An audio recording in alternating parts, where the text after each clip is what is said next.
चिंटू एक बहुत ही सुंदर और प्यारा बच्चा था। उसके माता-पिता उसे बहुत प्यार करते थे और वह भी अपने माता-पिता को बहुत प्यार करता था। वह स्कूल पढ़ने के लिए जाता था और नर्सरी क्लास में पढ़ता था। स्कूल में सभी टीचर उसे बहुत प्यार करते थे क्योंकि वह अपनी तोतली भाषा में उनसे अच्छी-अच्छी बातें करता था, तो उन्हें बहुत अच्छा लगता था। चिंटू की मम्मी रात को उसे परियों की कहानी सुनाती थी। उसके घर के सामने बगीचे में बहुत सुंदर फूल लगे हुए थे और एक बहुत अच्छा लॉन बना हुआ था। वहाँ एक झूला भी लगा हुआ था। चिंटू शाम के समय उसमें झूला झूलता रहता था और रोज सोचता रहता था कि काश कोई परी मेरी दोस्त होती तो कितना अच्छा होता। वह रोज यही सोचता रहता। एक दिन शाम को जब वह झूला झूलते हुए परियों के बारे में सोच रहा था, तो अचानक आसमान से एक बहुत ही सुंदर परी उड़ती हुई आई और उसके सामने आकर खड़ी हो गई। उसे देखकर चिंटू पहले तो बहुत हैरान हुआ, फिर एकदम उसके चेहरे पर खुशी की लहर दौड़ गई और वह परी से बोला कि परी रानी तुम आ गई। मैं तुम्हें कितने दिनों से याद कर रहा था। परी बोली, हाँ चिंटू, हम बहुत दिनों से तुम्हारे मन की आवाज़ सुन रहे थे। फिर आज हमने सोचा कि अब तो चिंटू के पास जाना ही पड़ेगा और मैं आ गई। परी ने उससे उसके बारे में और उसके माता पिता के बारे में बहुत सारी बातें की और वह अपने साथ कुछ सुंदर खिलौने और चॉकलेट लेकर आई थी। उसने वह खिलौने चिंटू को दिए और चॉकलेट भी खिलाई।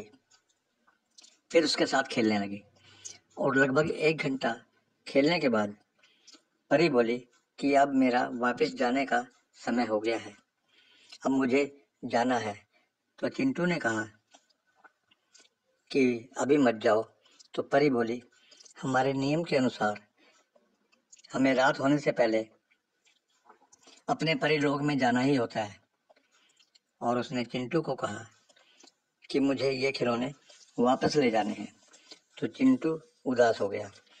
तो उसे परी ने कहा कि कुछ दिन बाद मैं फिर आऊंगी तुमसे मिलने के लिए और खिलौने लाऊंगी, लेकिन यह बात आज के बाद किसी को मत बताना, वरना मैं नहीं आऊंगी। और यह कहकर परी आकाश में उड़ गई और चिंटू घर चला गया। इस तरह 5-6 दिन बाद फिर एक दिन वह झूला झूल रहा था और परी के बारे में सोच रहा था कि कई दिन हो गए मुझे सोचते हुए, अभी तक परी को आना चाहिए। और तभी उसने देखा कि आकाश से परी उतर रही है। देखते देखते 2-3 सेकंड में ही परी उसके सामने आकर खड़ी हो गई। चिंटू ने उसका अभिवादन किया और परी ने भी उसका जवाब दिया और बातें करने लगी और फिर नए नए खिलौने दिए और उनके साथ खेलती रही। और फिर पहले की तरह ही खिलौने लेकर जब वापस जाने लगी, तो चिंटू ने कहा कि प्लीज खिलौने यहीं छोड़ दो। तो फिर परी ने पहले की तरह ही बोला कि मुझे ये खिलौने ले जाने ही होंगे। यदि तुम्हें इनसे खेलना है तो तुम्हें मेरे साथ परिलोक चलना पड़ेगा।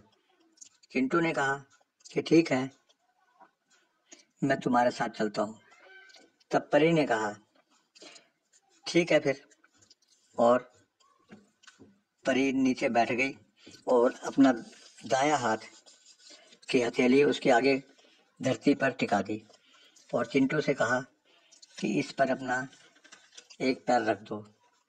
चिंटू ने जैसे ही उसके ऊपर हाथ पर अपना पैर रखा, तो परी बोली कि अब अपनी आंखें बंद कर लो। चिंटू ने आंखें बंद कर ली।